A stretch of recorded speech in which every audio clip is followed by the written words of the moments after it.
नमस्कार दोस्तों, स्वागत है आप सभी का पाई क्लासेस यूट्यूब चैनल पे। दोस्तों, आज के इस वीडियो में साइंस का महत्वपूर्ण सब्जेक्टिव प्रश्न पे डिस्कस करेंगे। सारा प्रश्न लघु उत्तरीय प्रश्न है जो मैट्रिक परीक्षा में हमेशा पूछे जाते हैं। तो यदि आप भी इस बार मैट्रिक परीक्षा की तैयारी कर रहे हैं तो आपके लिए यह वीडियो काफी ही महत्वपूर्ण है। इसमें जितना भी प्रश्न है सारा प्रश्न क्वेश्चन बैंक से लिया गया है। तो वीडियो को शुरू से अंत तक देखिएगा। वीडियो पसंद आएगा तो वीडियो को लाइक कीजिएगा और चैनल पर जो स्टूडेंट पहली बार आए हैं चैनल को सब्सक्राइब कर लीजिए ताकि आपका मैट्रिक परीक्षा से संबंधित हर एक नए वीडियो का नोटिफिकेशन और जो लाइव क्लास चलता है उसका नोटिफिकेशन समय से मिल सके। दोस्तों, आपको बता दें कि लाइव क्लास आपका सुबह 6 बजे चलता है, ठीक है। तो जो भी नया स्टूडेंट आया है पाई क्लासेस यूट्यूब चैनल पे, चैनल को सब्सक्राइब कर लीजिएगा ताकि लाइव क्लास का नोटिफिकेशन समय से मिलता रहे। चलिए देखते हैं आज का पहला प्रश्न। देखिए दोस्तों, पहला प्रश्न है कर कि एसआई मात्रक के साथ विद्युत धारा, विभवांतर और प्रतिरोध को परिभाषित करें। विद्युत धारा, विभवांतर और प्रतिरोध को हमको परिभाषित करना है, एसआई मात्रक के साथ करना है। प्रश्न काफी महत्वपूर्ण है। तो चलिए उत्तर में सबसे पहले हम लोग विद्युत धारा को परिभाषित करेंगे, ठीक है। तो उत्तर लिखने के बाद हेडिंग दीजिएगा विद्युत धारा। इसमें लिखिएगा दोस्तों कि किसी चालक में प्रवाहित होने वाले आवेश के किसी चालक में प्रवाहित होने वाले आवेश के प्रवाह की दर को विद्युत धारा कहते हैं। कोई आपसे पूछेगा कि बताओ विद्युत धारा किससे कहते हैं, तो क्या कहिएगा कि किसी चालक में प्रवाहित होने वाले आवेश के प्रवाह की दर को विद्युत धारा कहते हैं। विद्युत धारा का मात्रक एम्पियर होता है जिसको ए से हम लोग सूचित करते हैं। तो याद रखिएगा विद्युत धारा का एसआई मात्रक क्या होता है, तो एम्पियर होता है। इसे ए मीटर से मापा जाता है। तो देखिए ऑब्जेक्टिव क्वेश्चन, दो ऑब्जेक्टिव क्वेश्चन पूछेगा कि निम्न में कौन विद्युत धारा का एसआई मात्रक है, तो एम्पियर है। विद्युत धारा का मापन किससे किया जाता है, किस यंत्र से किया जाता है, तो एम्पियर मीटर से किया जाता है, ठीक है। तो दोनों ऑब्जेक्टिव प्रश्न याद रखिएगा, परीक्षा में दोनों प्रश्न पूछा हुआ है। चलिए अब हम लोग विद्युत धारा पढ़ लिए हैं। अब विभवांतर, तो हेडिंग दीजिएगा विभवांतर। विभवांतर हेडिंग देने के बाद इसमें लिखिएगा कि इकाई घन आवेश को, यहाँ पर जो भी लिखा हुआ है इसे कट कीजिएगा, ठीक है। भी जो लिखा हुआ है यहाँ पे विद्युतीय होगा। तो इकाई घन आवेश को विद्युतीय क्षेत्र के किसी एक बिंदु से दूसरे बिंदु तक ले जाने में किए गए कार्य की मात्रा को विभवांतर कहते हैं। विभवांतर किसे कहते हैं, तो इकाई घन आवेश को विद्युतीय क्षेत्र के किसी एक बिंदु से दूसरे बिंदु तक ले जाने में किए गए कार्य की मात्रा को विभवांतर कहते हैं। इसका जो एसआई मात्रक होता है वोल्ट होता है। तो आपसे पूछेगा ऑब्जेक्टिव में कि विभवांतर का एसआई मात्रक क्या होता है, तो वोल्ट होता है। याद रखिएगा ऑब्जेक्टिव प्रश्न, ठीक है। ये सब सेट वगैरह में क्वेश्चन बैंक में देखिएगा तो मिलेगा, पूछा हुआ प्रश्न है। तो ये आपका हो गया विभवांतर। तो विद्युत धारा और विभवांतर दोनों को एसआई मात्रक के साथ परिभाषित कर दिए हैं। अब बच गया है प्रतिरोध। तो हेडिंग दीजिए प्रतिरोध और इसे भी देख लीजिए। प्रतिरोध हेडिंग देने के बाद लिखिएगा चालक पदार्थ का वह गुण जो पदार्थ से होकर प्रवाहित होने वाली विद्युत धारा का विरोध करता है, ठीक है। चालक पदार्थ का वह गुण जो पदार्थ से होकर प्रवाहित होने वाली विद्युत धारा का विरोध करता है प्रतिरोध कहलाता है। इसका मात्रक ओम होता है। तो प्रतिरोध का मात्रक क्या होता है, ओम होता है, सिंबल इस तरह होता है, ठीक है, इसका चिन्ह। तो याद रखिएगा प्रतिरोध का ऐसा मात्रक ओम होता है। आपसे पूछेगा कि प्रतिरोध किसे कहते हैं, तो चालक पदार्थ का वह गुण जो पदार्थ से होकर, सिंपल से यहाँ पर समझिएगा। देखिए यह एक टॉर्च है, यहाँ से रोशनी निकल रहा है, ठीक है। ये समांतर जा रहा है इसका किरण। बीच में हम कुछ यहाँ पे एक लकड़ी का जो बॉक्स होता है उसे डाल देंगे तो आगे रोशनी नहीं आएगा, यानी कि बीच में रुकावट एक आ गया। तो प्रतिरोध का मतलब डायरेक्ट समझिएगा रुकावट। तो चालक पदार्थ का वह गुण जो पदार्थ से होकर प्रवाहित होने वाले विद्युत धारा का विरोध करता है तो उसे क्या कहते हैं, तो प्रतिरोध कहते हैं। जैसे यहाँ देखिए प्रकाश जा रहा है, इसका विरोध कौन कर दिया, बीच में ये समझिए लकड़ी का एक यहाँ पे डाल दिए हैं कुछ वस्तु, ठीक है। तो ये प्रकाश का क्या कर रहा है, ये रुकावट कर रहा है। तो यह प्रतिरोध का काम यहाँ पे कर रहा है, ठीक है। तो समझ गए आप लोग कि प्रतिरोध किसे कहते हैं। और याद रखिएगा इसका ऑब्जेक्टिव क्वेश्चन कि प्रतिरोध का ऐसे मात्रक ओम होता है, ठीक है। क्या होता है, ओम होता है। अगला क्वेश्चन देखिएगा, क्वेश्चन नंबर 2 कह कि फ्लेमिंग के वाम हस्त नियम को लिखे। फ्लेमिंग के वाम हस्त नियम को आपको लिखना है। तो देखिए फोटो के साथ आपको बताएंगे, ठीक है। तो उत्तर में लिखिएगा कि चुंबकीय क्षेत्र द्वारा धारावाही चालक पर लगे बल की दिशा फ्लेमिंग के वाम हस्त नियम से मिलता है। पहले सबसे पहले लिखना है उत्तर लिखने के बाद कि चुंबकीय क्षेत्र द्वारा धारावाही चालक पर लगे बल की दिशा फ्लेमिंग के वाम हस्त नियम से मिलता है। किसके नियम से, वाम हस्त नियम से मिलता है। आगे इसका डिफिनेशन पढ़ लेते हैं, उसके बाद फोटो में समझेंगे, ठीक है। तो डिफिनेशन में जो आपको लिखना है उसको पहले पढ़ लेते हैं फिर फोटो देखेंगे।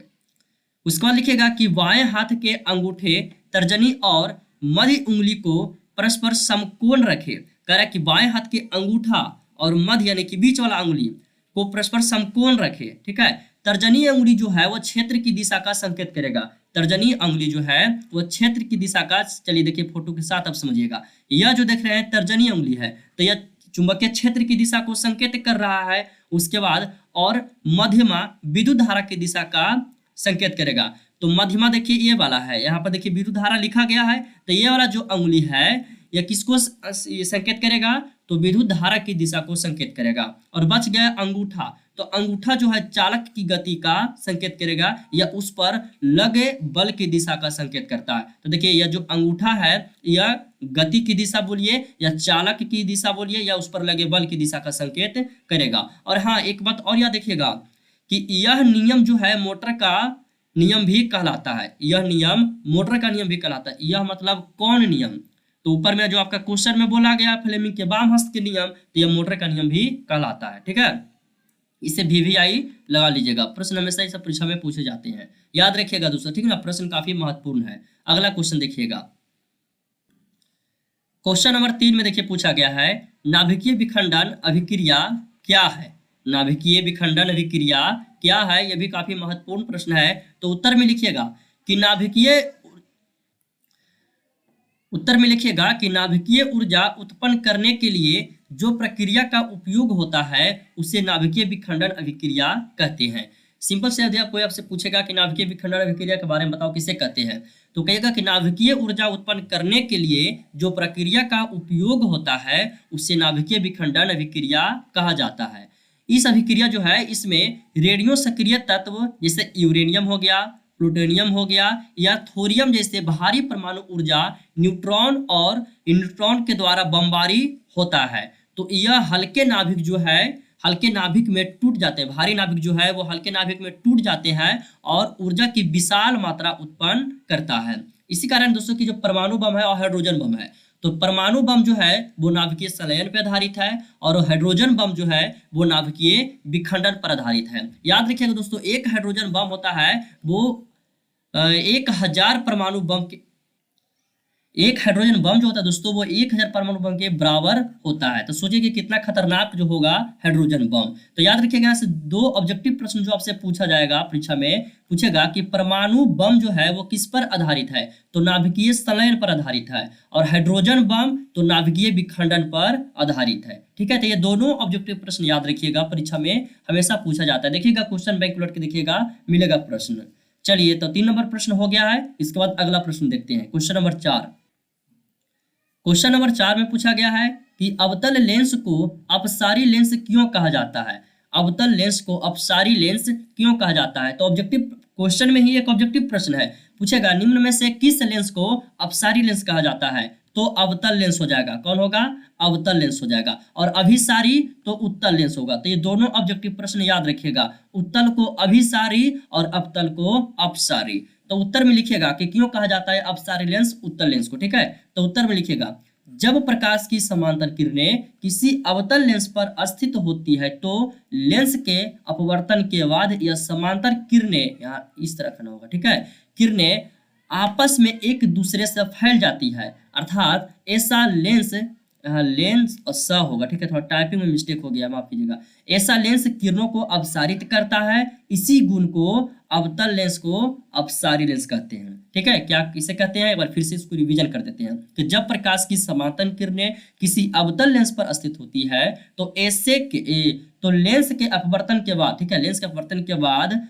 समांतर किरणें आपस में एक दूसरे से फैल जाती है, अर्थात ऐसा लेंस किरणों को अपसारित करता है। तो इसी गुण को हम लोग क्या कहते हैं, अवतल लेंस को अपसारी लेंस कहते हैं। ठीक है, तो जो ऑब्जेक्टिव क्वेश्चन आया है 2 निकल के, आप इसे याद रखिएगा कि अपसारी कहेगा तो अवतल हो जाएगा और अभिसारी कहेगा तो उत्तल हो जाएगा। ठीक है, तो दोनों प्रश्न याद रखिएगा।